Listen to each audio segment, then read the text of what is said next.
সনাতনী ঐক্য মঞ্চের উদ্যোগে সরস্বতী বিদ্যা নিকেতন কালাইনি প্রবুদ্ধ নাগরিকদের এক প্রতিবাদী সভা অনুষ্ঠিত হয়। পার্শ্ববর্তী রাষ্ট্র বাংলাদেশের বর্তমান পরিস্থিতি নিয়ে উক্ত প্রতিবাদী সভাটি আয়োজন করা হয়।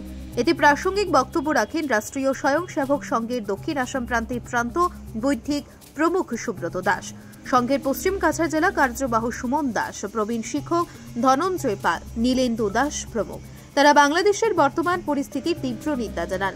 এছাড়াও বাংলাদেশের বর্তমান পরিস্থিতি নিয়ে আলোচনার পাশাপাশি সনাতনী ধর্মগুরু চিন্ময় প্রভুর নিঃশর্ত মুক্তির দাবি এই সভা থেকে জানানো হয়।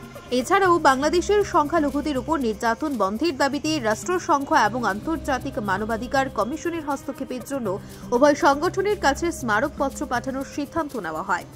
ব্যুরো রিপোর্ট, আজকের বরাক। সুধীর দর্শক, খবরটি দেখার আগে আপনারা আমাদের আজকের বরাক ইউটিউব সাবস্ক্রাইব এবং ফেসবুকে ফলো করতে ভুলবেন না কিন্তু। আর গত জুন জুলাই মাসের যে অবস্থা এবং 5 আগস্ট থেকে আজ অবধি যে অবস্থা, তা আমরা প্রত্যেক দিন সামাজিক যোগাযোগ মাধ্যম, পত্রপত্রিকা সব কিছুতে আমরা দেখতে পাচ্ছি। যে দেশ আর আমাদের ভারতের সাহায্য নিয়ে আর 1971 সালে আর জন্মলাভ করেছিল, আজ ওরা আর চরম ভারত বিদ্বেষী হয়ে গেছে। তো ভারত বিদ্বেষী হওয়ার মেইন যেটা কারণ, সে কারণটা হলো আর ভারতের যে জনগণ আছেন, ভারতের বৃহত্তর জনগণ আর বৃহৎ সংখ্যক জনগণ হিন্দু ধর্মাবলম্বী, আর সেজন্য আমাদের ভারত বিদ্বেষটা বেশি। তো বর্তমানে ওই দেশের যে সংখ্যালঘু সম্প্রদায় যারা আছে, বিশেষ করে সনাতনী সম্প্রদায় যারা আছে, তাদের উপর আর যেভাবে অত্যাচার চলছে তা আমরা প্রত্যেক দিন দেখতে পাচ্ছি। কারণ হিন্দুরা আর সব সময় নিরীহ জাতি, আর সেটা আর যুগ যুগ ধরে আর সকল জাতি সবাই জানে। তো বিষয়টা আমরা আমাদের মধ্যে সবচেয়ে বেশি যেটা আমাদের মধ্যে রাগ যেটা আমরা দেখছি, আমাদের সমাজের প্রতি আমাদের একটা রাগ আমরা এটা বুঝতে পারছি।